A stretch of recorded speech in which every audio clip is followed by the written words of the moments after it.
Hello and welcome to RBME 101 Reflection Week. I'm joined this week by colleagues from the Centre for Learning on Evaluation and Results, CLEAR. I'll introduce you to them just a little later, but Reflection Week, falling between the weeks 4 and 5 of the course, is an opportunity for you, RBME 101 students, to take a breather, to review course material and to consolidate your learning to date. So this week, we're not adding any new material, but we will take the opportunity to respond to some of the questions that you've raised within the discussion forums. We've also posted some supplementary readings that may be of interest to those of you who'd like to explore debates around some of the questions in greater depth. If you remember, we asked you to identify what you felt were interesting and pressing questions around results-based monitoring and evaluation. Our community TAs then reviewed your suggestions, consolidated them, and asked you to vote for the top 5. As a result of that process, we've been able to rank the questions and select 5 that you, as course participants, felt were most pertinent. Now that the process is complete, I'm going to ask our community TA, Linda Kumalo, who's also a junior researcher within the CLEAR Legislative Oversight Programme, to tell us a little bit more about the questions that were selected. Linda, tell us a little bit more about the questions that students posed within the discussion forums. Thank you, Kieran. We received interesting questions from the students. Thank you all for your participation. Interestingly, the questions that we received related more to management-related issues as opposed to technical issues. The questions that we received ranged from students wanting to understand how they could use monitoring and evaluation to improve performance within their organizations, the difference between results-based management and results-based monitoring and evaluation. Students also wanted to know how they could best move from focusing on outputs to focusing on impacts and outcomes in projects. They also wanted to know how they could best measure outcomes and impacts. Lastly, students were interested in knowing how leadership could be more involved and could have a more shared vision to projects. This is to ensure that projects are more sustainable. Thanks, Linda, for the hard work in sifting through and selecting those questions. I'm going to start by putting one of the questions to Aisha Ali. Aisha is a development practitioner and M&E specialist with over 8 years' experience in policy research and monitoring and evaluation work in fragile and post-conflict environments. Aisha, the field of results-based management is replete with jargon that can be quite confusing to the newcomer. A number of students have asked us to outline the difference between results-based management, RBM, and results-based monitoring and evaluation. What do these terms mean and how do they relate to one another? Thank you, Kieran. So results-based management is the overall process of defining results using management tools in finance, HR, accountability and M&E systems to better optimize program efficiency, effectiveness and sustainability. So results-based M&E is a subcomponent of results-based management. According to the World Bank text, Making M&E Work, M&E, monitoring and evaluation that is a powerful tool that can be used to improve the way governments and other institutions achieve results. So just as institutions require financial and HR systems, M&E systems are important in answering the question, so what? So what if you've built 20 schools or drilled 50 boreholes? What do these actions translate into in terms of tangible impact? Thanks, Aisha. I'm sure that will help clear up any confusion around the definition of those terms for students. To answer our next question, I'm going to turn to Dr. Lewis Ndlovu.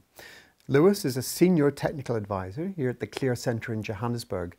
He has had extensive experience in carrying out evaluations across a range of African countries, and more recently has been working with the City of Johannesburg Metropolitan Municipality to help embed monitoring and evaluation practice across the City Council and their 15 municipal-owned entities. Lewis, the course to date has focused on principles and concepts that underpin the results-based approach, and while we will look at how we can institutionalise monitoring and evaluation within institutions in week 7, students are already asking about approaches, tools and techniques that might be used to improve M&E performance within an organisation. Based on your own experience as an M&E practitioner and your current work with Johannesburg City Council, what advice can you give them?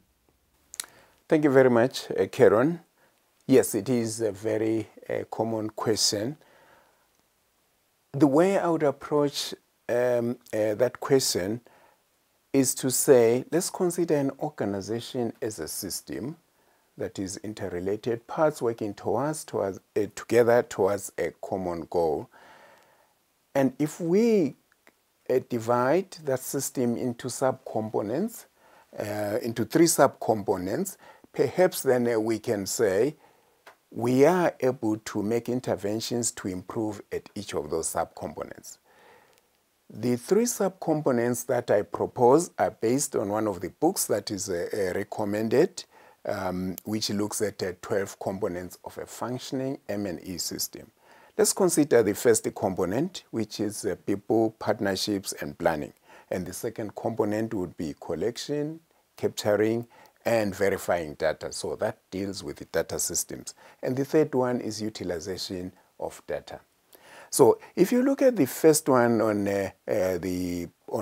people, partnerships, and planning, you are looking at the capacity of the people, the technical capacity, the structures and organizational alignment, so that the alignment and the structure allows the institution to function properly and use M&E systems. Then you have to have people with the skills, plans, M&E plans, not only existing plans, you want plans that are costed. Let's move on to the second subcomponent or subsystem, which has to do with the data. This is very difficult because it also needs technical skills. People who are going to collect data, look at issues of quality. So we're dealing with periodic surveys, we're dealing with data management systems, databases, and research. Those areas require high-level technical skills. While I'm talking about data, it is very clear that we do mostly in our institutions monitoring. That's very straightforward. It is required by legislation, and sometimes we just do it as a matter of compliance. We found that very much the case in the city of Johannesburg, where as much as over half of the time of certain levels of technical people were spending their time doing monitoring. So yes, that may be necessary, but think about it. It means that there is little time to do evaluation for programs. And finally, looking at the third component, subcomponent, we are looking at the utilization of information. That's very important. No use in having qualified people, having data systems, and collecting all the data and writing the reports, and then they are not utilized. So in conclusion, I would say that if you want to make an improvement to make your M&E system function, just divide it into smaller components as I have indicated, and then put interventions at those levels. Thanks, Lewis. That's really helpful. A related question that students have asked, and again, one that you might speak to given your recent experience, is how can managers and M&E practitioners be empowered to focus on results at outcome and impact level in addition to activity and output level? What advice have we got for students there? Yes, thank you. Again, it's natural to think of activities and outputs for most of our work because it is easy to look at an activity and see the result at that level. However, when we look at how that results translates further into answering the so what question, we find that many of us don't go that far. When we're asking the question, so what, when we're looking at the results at higher levels, then we're talking of the outcomes and impact. Plans which governments are making, the national development plans in many African countries, start with the outcome and impact levels. However, and I should say that also is part of what is required by legislation.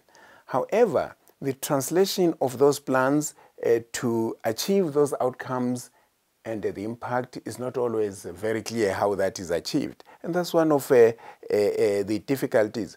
So I would say you need a legislative framework, you need policy frameworks that allow measurement to be done at outcome and impact levels. That's the first thing. Secondly, you need to have training for people to be in a position to make measurement at those levels. So it requires some culture, evaluation culture, for us to think differently and always ask, beyond my activities and outputs, what does that lead to? And at institutional level, that should be possible. There are some other difficulties which are related to definition of roles and responsibilities at institutions where the M&E functions are not clearly defined structurally, and also with the people who are working in those functions. Finally, let me talk about the issue of the data that's collected. Some skepticism exists about the credibility of data that is collected for outcome and impact. That's because the way the data is collected, gathered, the quality and utilization is not creditable in many instances, and there is lack of trust in the data.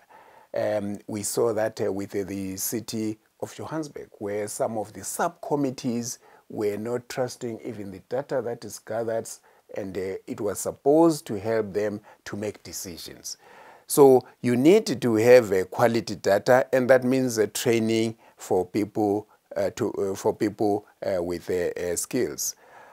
Some organizations have tried issues of building incentives so that M&E officers are empowered. But I've not seen where it works. But I know that there are examples that are cited from Asia and Latin America. So in short, I think we'll have to build an evaluation culture which finally helps us to think at the levels of outcomes and impact. Thanks, Lewis. And it's worth pointing out that the text that both Lewis and Aisha referred to, Making Evaluation Systems Work, is available on the Reflection Week supplementary reading list for those of you that are interested in exploring the 12 components in greater depth. To answer our fourth question, I'm going to turn to CLEAR Monitoring and Evaluation Officer, Izetu Mandla-Lize.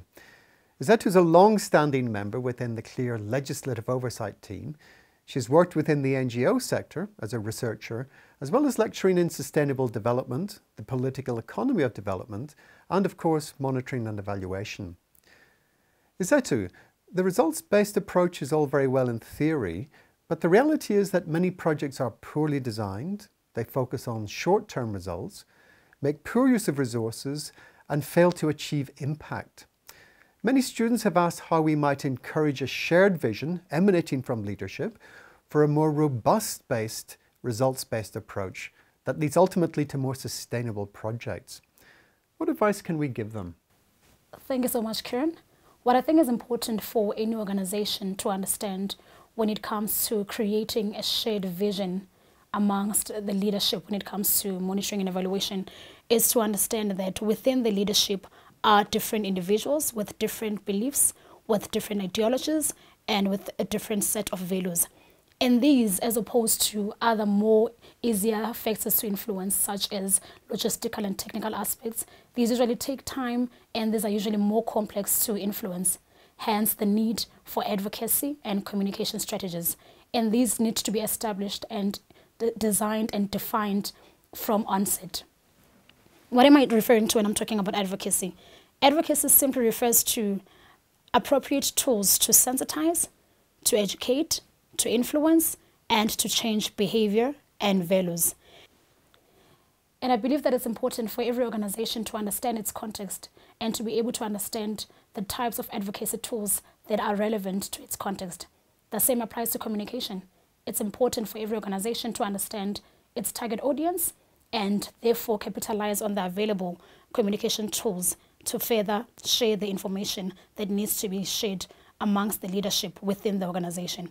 And I think that with proper advocacy and communication mechanisms, an organization will be able to create a positive M&E culture, which is important for sustainable projects.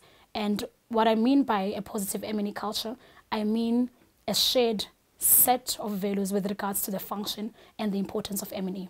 For example, its importance and the fact that it's not just a policing tool, but it's actually important and helpful for learning and for the designing of better projects in future. Thanks, Izetu. Those are really useful and helpful insights. The final question that we'll tackle today concerns the cost of monitoring and evaluating results at outcome and impact level. A number of you have pointed out that outcome and impact level results can be costly to measure. Is there any way around this? Well, it's certainly true that outcome and impact results can be costly to measure. This is particularly true if we adopt what we term an experimental approach to program design, where rather like the techniques used in clinical trials within the pharmaceutical industry, we must carry out a baseline, that's to establish the status quo before the project begins, set up control groups, groups of people who will not be involved in the project, as well as target groups, those people who are involved in the project. If we want to be truly rigorous, we even have to assign people to our control and target groups at random in order to statistically prove that the results at outcome and impact level can be attributed to our intervention. We'll talk more about that in week 7. All of these arrangements are undeniably costly, and in fact they must be put in place even before our project starts. As you can imagine, this adds up to a significant investment in the evaluation of a program over and above that which we are investing in the program itself. It's expensive. In response to this challenge, Howard White from 3IE, that's an organisation that's promoting the use of randomised control trials in evaluation, he points out that the cost of running these rigorous forms of outcome and impact evaluation is small in comparison to the billions of dollars that are wasted each year on programs and projects that don't work, or for which we have no reliable means to prove that they do work. A question of priorities, I suppose. We've posted some information on the organisation 3IE and their rationale for greater use of randomised control tests within outcome and impact evaluation as part of the supplementary reading list. Well, that's it for Reflection Week. Remember, the supplementary reading resources are there to satisfy your curiosity. They're not required readings for the course. So take some time to review the material we've covered so far. Have a go at answering any exercises that you haven't yet completed. And if you have questions on the course content, why not use the discussion forum to seek answers from your fellow students? I look forward to seeing you in class next week.